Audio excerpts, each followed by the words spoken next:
Hey everyone, I know I'm a little late to this party, but I really wanted to speak out against this kind of mentality that I've seen a lot on YouTube, and it came to light a lot more during the banning of the disabling of Coughlin 666's account, and he made a video about this as well, and it was a response to people leaving comments saying things like, it's only YouTube. It's not a big thing to get worked up about, and this really pissed me off. And it pissed me off, way before Coughlin 66 channel got permanently disabled. Well, hopefully not. But it's since then a few people have made a video about it, and I've really sort of wanted to get my opinion out there about this as well. Of course, I completely fucking disagree with it, and hopefully I'll go into this a little bit more in this video. There are people that also say this. They also usually come up with the line that there are more important things in the world to worry about. Well, yes, bravo, way to state the fucking obvious. Of course there are more important things in the world. But does that mean we can't get annoyed about it when we see people being wronged? I mean, in your daily life, do you get annoyed when you say miss the bus, or when somebody cuts you up on the on the main street, if you're driving your car, or if you stub your toe? Of course you do. Just because something is not the most important thing in the world does not mean that we can't get angry at the wrongs we see. And this was a wrong. It's to do with disabling of somebody's account, but the bigger issue here is the free speech. The free speech issue, and whenever free speech is being curtailed, it is never not important. Okay, I know it's something that maybe a lot of people going on with their day-to-day lives probably don't. It's probably something they take for granted, especially in the Western world. But free speech in all its aspects is important. Whether it's happening to just one person or whether it's happening to an entire population, the issue of free speech is always important. And YouTube it's like photography, in that you look at a comment page or a video or something. It's like a snapshot in time. In fact, I would say it's actually it actually shows more than photography, because photography can only show you just one, a very sort of 2D side of the world.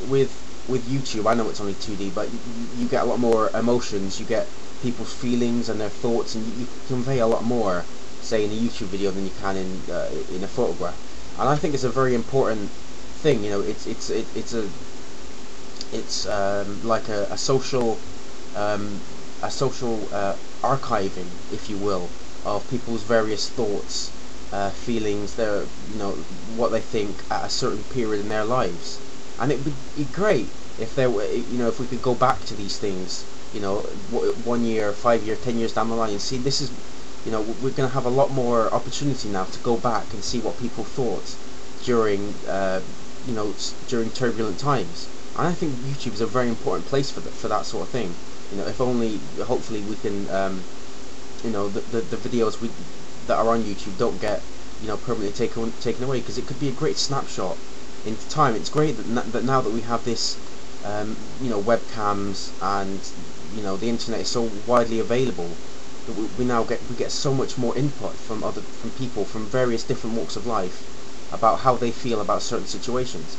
And hopefully that, as I said, hopefully that we can keep a lot of these videos. They can be archived somewhere, and we can look back at them now and get a hell of a lot more clearer picture than we would, say, 50 years ago, about what people think and how the world was thinking at that particular time. And this sort of mentality that some people have, that it's only YouTube, it comes from a certain mentality that certain groups of people have. They see new media, like YouTube, and even to a certain extent, I know they're 25 or 30 years old, but computer games, they see these things as insignificant when compared to things in the quote real world.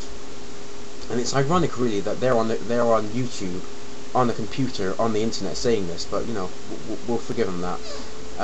First off, please don't tell me, you know, what to value and what not to. Okay, you know, there are people that see no value in art. You know, that painting a picture on a canvas, you know, with a few splotches of red paint, blue paint, whatever, you know, it's not a worthwhile use of time. Well, fuck that. You know, in my opinion, we should praise talent in all its forms.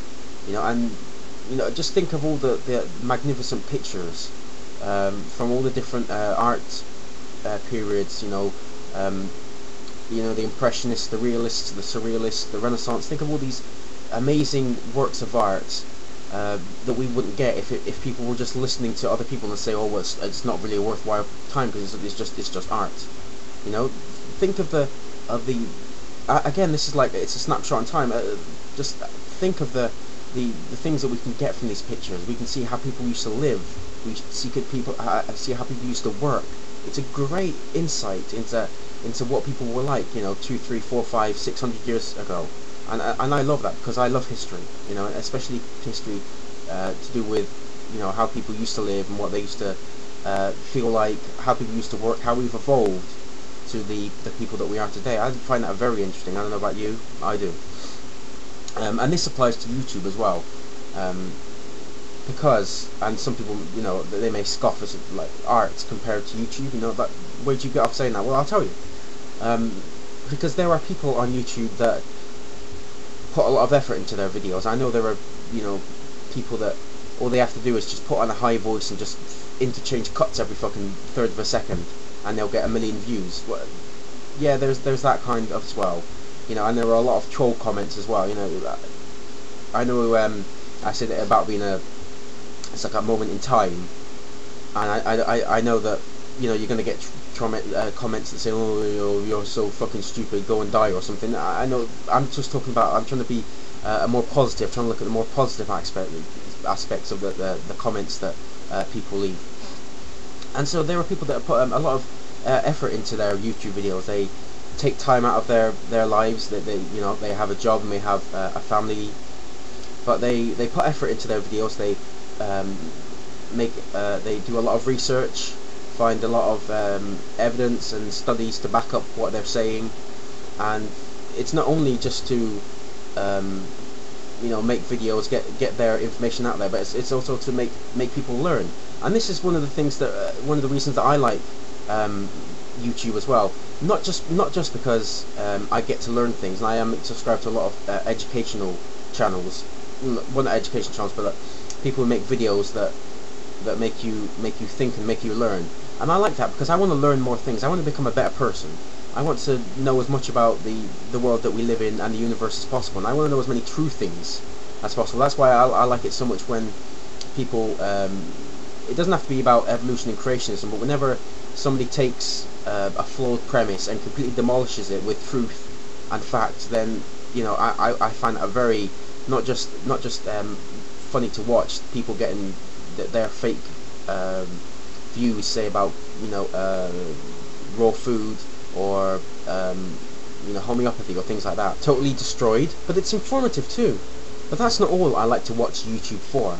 I also like to watch YouTube because there are there's a vast amount of people that live so much varied lives, and they are the complete opposite of my life, and I always find it really interesting to see how other people live.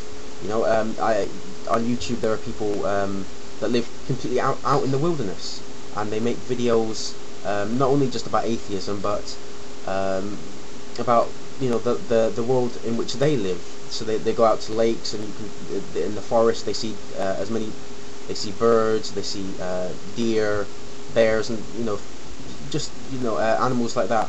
And then they also interject their opinions in it as well. And this is always fascinating to see, because I've always been interested in people, and, you know, different ways in which people live.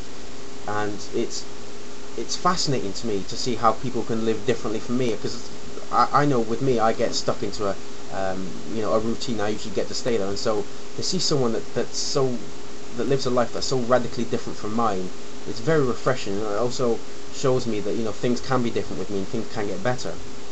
You know, so don't sit there and tell me that, you know, this stuff doesn't matter. Okay, we've seen the social power that the internet has.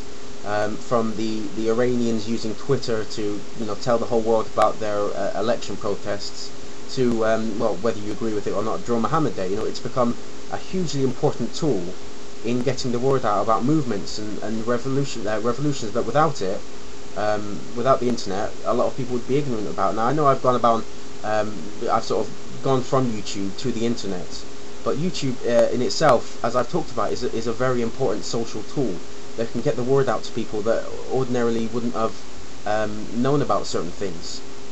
I know I wouldn't have known anybody on here, the people, the friends that I've made and people that I'm subscribed to. I never would have heard of them if it wasn't for YouTube, and I am eternally grateful for that.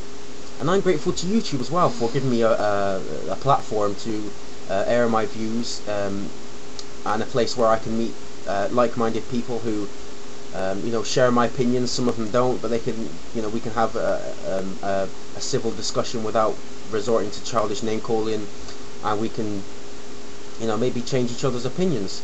And that's a good thing, because if we see wrong opinions, I mean, we want to right them. And I know that I'm always open to change. If I think of if I have an opinion, I have a talk with someone, I realise that it's wrong, I'm willing to change. I just want to become a better person. I want to become the best person that I can be. I know it sounds a bit idealistic, but that's how I try to live. Anyway, I hope I've got my point across. I know this is one hell of a rambly long video, but it matters to me because this is something that I've got a lot in my quote unquote real life, that people think that because I spend a lot of time on the internet that somehow I'm wasting my life. Well, I don't see it as that. I see it as engaging with people. I see it as talking with people that I respect a great deal, interacting with them, sharing opinions, sharing ideas, and that is never going to be a bad thing. So anyway, that's all I want to talk about. I applaud you for getting through this video if you did, and cheerio.